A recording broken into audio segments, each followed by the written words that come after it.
Hello everyone, welcome back to my channel. ఈ రోజు అయితే నేను దొండకాయ మసాలా చేస్తున్నాను. ఇది మా లంచ్ రెసిపీ. మా లంచ్ కోసం ఈ రోజు నేను చేస్తున్న రెసిపీ. సో మీరు కూడా చూడండి, మీకు నచ్చితే కనుక మీరు కూడా ట్రై చేయండి. ముందుగా అయితే నేను స్టవ్ వెలిగించుకొని కడాయి అయితే పెట్టేసుకున్నాను. సో ఆయిల్ కూడా పోసినాను దొండకాయ డీప్ ఫ్రై చేయడానికి.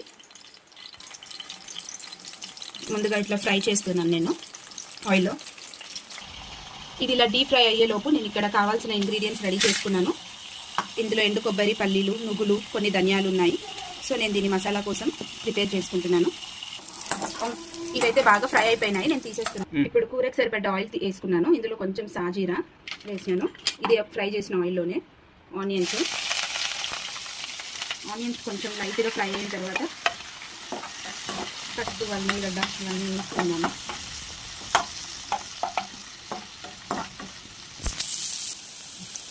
కొంచెం ఇట్లా లైట్ బ్రౌన్ కలర్ వచ్చిన తర్వాత పసుపు వేసుకున్నాను. ఒక హాఫ్ స్పూన్.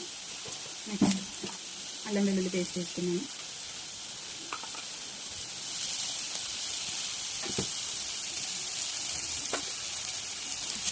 బాగా కలుపుకున్నాను.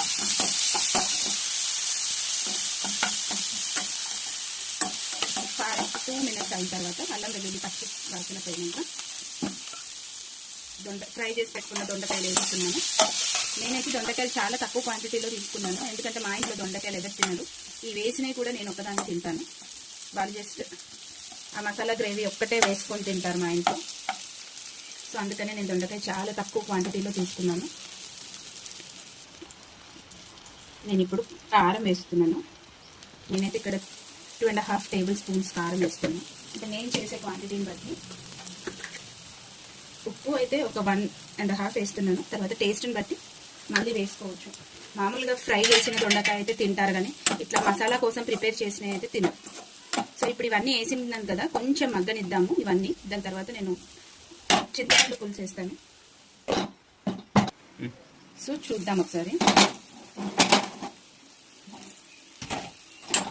ఇప్పుడు ఇలా బాగా వేగిన తర్వాత నేను ఆల్రెడీ రెడీ చేసి పెట్టుకున్న చింతపండు పులుసు నేను ఇందులో వేసుకున్నాను.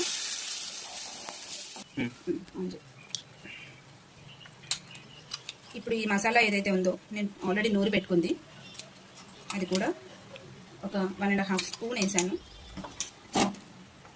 ఇది బాగా ఉడికిన తర్వాత గ్రేవీ చిక్కబడుతుంది.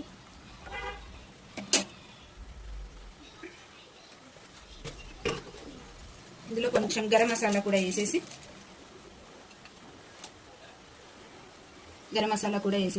లైట్గా ఇప్పుడు మూత పెట్టేసుకుందాము. ఇది ఉడికే టైంకి ఒక్కసారి టేస్ట్ చూసుకుందాము, ఉప్పు సరిపడిందా లేదా అని రీచెక్ చేసుకొని మనకి కావాల్సినంత యాడ్ చేసుకోవచ్చు.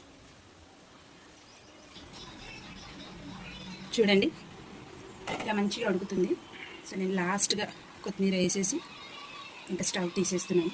సో ఇది కొంచెం చల్లబడినాక కన్సిస్టెన్సీ ఎలాగో చిక్కగా అవుతుంది.